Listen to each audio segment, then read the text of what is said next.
और ये सबरी मैया कौन है पता है? एक बार चित्रकूट पर एक संत कथा कहते थे, तो वहां पे सभी संत सुनने के लिए आते थे और भगवान भी चित्रकूट पे संत के द्वारा कथा सुनने आते थे। एक दिन भगवान चले तो लक्ष्मी जी ने कहा, बोले कहाँ जा रहे हो? बोले मैं कथा सुनने जा रहा हूं। बोले मुझे भी ले चलो। भगवान ने कहा चलो, ये तो अच्छी बात है। कथा सुनने चले और जैसे ही संत की कुटिया पे पहुंचे तो भगवान जैसे ही घुसे, संत ने प्रणाम किया भगवान को। फिर पीछे देखा कि 2 चरण और हैं। संत ने पूछा ये कौन है? बोले ये आपकी माता जी हैं। बोले ठीक है। संत ने आसन डाल दिया और उस पर लक्ष्मी मैया बैठ गई। लेकिन ऐसा को जन्मा जग माही, प्रभुता पाई जाए मद नाही। ऐसा इस संसार में नहीं, तीनों लोकों में कोई ऐसा जन्मा ही नहीं है जिसे पद मिल जाए और मद ना आए। किसी किसी के ऊपर भगवान की साक्षात कृपा हो उसकी तो कहीं नहीं तो प्रभुता पाए जाए मद नहीं। अब लक्ष्मी जी आई तो है कथा सुनने, लेकिन सोच रही हैं कि बताओ मैं सारे संसार को वैभव देने वाली और इस फक्कड़ साधु की कुटिया पे आई हूं और इसने मेरा कोई सम्मान नहीं किया। लक्ष्मी जी ने भगवान से कहा, बोले भगवान एक दिन इन संत को वैकुंठ में बुलाओ, इनका निमंत्रण करो। भगवान ने कहा ठीक है। भगवान ने संत को निमंत्रण दिया। बोले आप एक बार वैकुंठ आओ। बोले ठीक है आ जाऊंगा, पर मैं सादा दाल रोटी पाऊंगा, वैकुंठ का भोजन नहीं करूंगा। बोले ठीक है। संत आए तो लक्ष्मी मैया ने सोचा कि इस फक्कड़ की कुटिया पे मैं गई तो इसने कोई स्वागत सम्मान नहीं किया। आज ये वैकुंठ में आया है, आज मैं इसे अपना वैभव दिखाऊंगी। और जैसे ही भगवान प्रसाद लेने गए तो लक्ष्मी मैया ने 56 प्रकार का भोजन लगा के दे दिया। बोले लो ले जाओ। भगवान ने कहा कि संत ने तो कहा था कि मैं सूखी रोटी और दाल पाऊंगा। भैया जो ज्यादा व्यंजन खाते हैं, स्वादिष्ट भोजन करते हैं ना, वो भजन नहीं कर पाते। आपने देखा होगा संत सादा भोजन करते हैं, सात्विक भोजन करते हैं, और जो रजोगुणी भोजन करते हैं उनका मन फिर भोजन में भजन में नहीं लगता। कभी अनुभव करना, हम किसी भंडारे में प्रसाद पाके आए, किसी आश्रम में प्रसाद पाके आए तो भजन करना नहीं पड़ता, अपने आप भजन होता है। और किसी शादी में बफर में प्रसाद पाके आए तो खूब भजन होता होगा। अरे भैया मन एकाग्री नहीं होता, फिर तो जो राजभोग रसगुल्ला रसमलाई खा के आए ना, 4-6 दिन तो उसी का चिंतन रहता है, बुद्धि भजन में नहीं लगती। तो ये अभ्यास बाद में किया करो, अब का समय थोड़ी है, बाद में किया करो, अपनी जगह पे पहुंच। ये टेसु प्यारे, जैसे ही राजसी भोजन आया संत के सामने तो संत ने कहा, बोले मैंने तो आपसे कहा था कि मैं दाल रोटी पाऊंगा। भगवान ने लक्ष्मी जी की तरफ देखा। लक्ष्मी जी भगवान से इशारा कर रही हैं कि ये संत ज्यादा नहीं बन रहे। मैंने तो ये सोचा था कि ये सूखा भोजन पाते हैं तो आज वैकुंठ में आए हैं, विभिन्न प्रकार के व्यंजन पाए, और ये ऐसे मेरा अपमान कर रहे हैं। संत को क्रोध आ गया। बोले तुम्हें अपनी पद का अहंकार है ना, मेरे मना करने पर भी आपने यही भोजन राजसी भोजन मुझे दिया है, मैं साप देता हूं, आप किसी नीच घर में पैदा हो और भगवान से आपका वियोग हो जाए। साप दे दिया फक्कड़ साधु ने लक्ष्मी को। अब लक्ष्मी ने देखा, लक्ष्मी ने कहा कि जब मैं नीच घर में पैदा होऊं और मेरा भगवान से वियोग हो जाए तो आप ही मेरा संयोग करवाएं। साप दे दिया लक्ष्मी जी ने भी। अब लक्ष्मी जी दूसरे जन्म में महारानी बनी। एक दिन कुंभ लग रहा था, कुंभ में गई और जैसे ही संतों की टोली देखी तो सेवा करने का मन हुआ। मिल गई साधु संतों की सेवा मुझे, अब जमाने की दौलत नहीं चाहिए, अब जमाने की दौलत नहीं चाहिए, इनके चरणों में मेरा लगा मन रहे, इनके चरणों में मेरा लगा मन रहे। दूसरी कोई शोहरत नहीं चाहिए, मिल गई साधु संतों की सेवा मुझे, मिल गई साधु संतों की सेवा मुझे।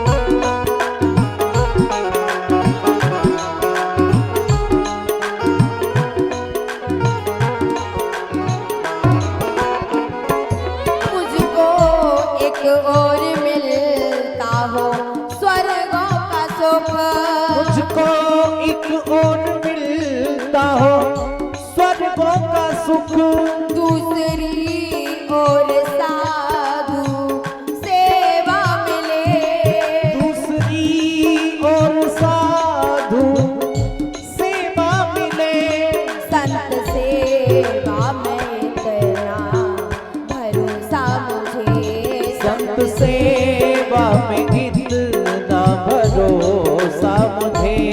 साप कह दूंगा स्वर्ग नहीं चाहिए, साप कह दूंगा स्वर्ग नहीं चाहिए, मिल गई साधु संतों की सेवा मुझे, मिल गई साधु संतों की सेवा मुझे। दूसरी कोई दौलत नहीं चाहिए, इनके चरणों में मेरा लगा मन रहे, दूसरी कोई शोहरत नहीं चाहिए, मिल गई साधु संतों की सेवा मुझे। लक्ष्मी जी जो महारानी बनी ना, उन्होंने कहा बोले मैं संतों की सेवा करना चाहती हूँ। लोगों ने कहा कि तुम कोई सामान्य नारी थोड़े ही हो, तुम महारानी हो, तुम ये साधुओं की सेवा करोगी। रात्रि को खड़ी होके गई और गंगा मैया से प्रार्थना की, हे गंगा मैया, मुझे यदि अगला जन्म मनुष्य का मिले तो मैं किसी नीच कुल में पैदा हूं, जिससे ज्यादा मर्यादा नहीं हो, ज्यादा बंधन नहीं हो। ऐसे उच्च कुल में पैदा होने से क्या फायदा कि मैं संतों की सेवा भी नहीं कर पाऊं। गंगा में कूद गई और तीसरे जन्म में एक सवर जाति में पैदा हुई। एक दिन अपनी माँ के साथ जा रही थी, एक बाड़े में जंगली जानवर बंधे थे। माँ से पूछा, माँ ये जानवर क्यों बंधे हैं? माँ ने कहा, बेटा तेरा विवाह होगा ना, इन जानवरों का भोजन बनेगा। अपने मन को समझाती हैं। इंद्री कर्म करे तू भोगे, ऐसो बनो नदानी। प्यारे, हमारा ये मन है ना, ये जिस इंद्री के साथ लग जाता है, वैसे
रे मन तेरे मेरी गन मानी।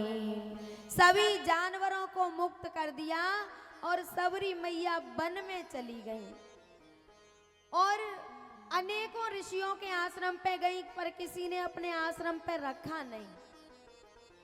दिन में लकड़ी काटती, गठरी बना बना के रख लेती और रात्रि में आश्रमों पे डाले आती। एक दिन मतंग ऋषि ने अपने शिष्यों से कहा, बोले ये चोरी से सेवा कौन करता है, आज देखना। रात्रि को लकड़ी डालने आई तो शिष्यों ने पकड़ लिया, गुरुजी के पास लेके गए। गुरुजी ने पूछा, बेटा तू ऐसे चोरी से सेवा क्यों करती है? बोले गुरुजी, मैंने घर छोड़ दिया है और अब कोई मुझे अपने आश्रम में नहीं रखता। ये कहते हैं तू नीच जाति की है, नारी है, कौन आश्रम में रखेगा? मतंग ऋषि ने कहा, बोले तू इसी आश्रम में रह और खूब भजन कर। प्यारे, जब सबरी मैया ने, मतंग ऋषि ने जब सबरी मैया को अपने आश्रम में रख लिया ना, तो जो ऋषि मुनि थे ना तो मतंग ऋषि को अपने आश्रम में बुलाते, ना उनके आश्रम में कोई जाता है। लेकिन मतंग ऋषि ने कह दिया, शरणागत कहूँ जे तजय निज अनहित अनुमान, ते नर पावर पापमया, तिनहि विलोकत हान। भैया देखना है ना, ये दो आदमी बैठे हैं, इनमें आग लग गई है क्या? धुआं निकल रहा है मुंह में से। पानी वानी डाल दो, आग तो नहीं लग गई। हे भगवान, शरणागत कहूँ जे तजहि निज अनहित अनुमान, ते नर पावर पापमया, तिनहि विलोकत हान। सबरी, अब ये संसार कुछ भी कहे, तू मेरी शरण में आई है, तू खूब भजन कर और अपना कल्याण कर। जब पूरा शरीर होने जा रहा था तो गुरुजी कह गए कि इसी कुटिया में भगवान आएंगे, बस तू इस कुटिया को छोड़कर मत जाना। बोल रामचंद्र भगवान की जय। बोल सीता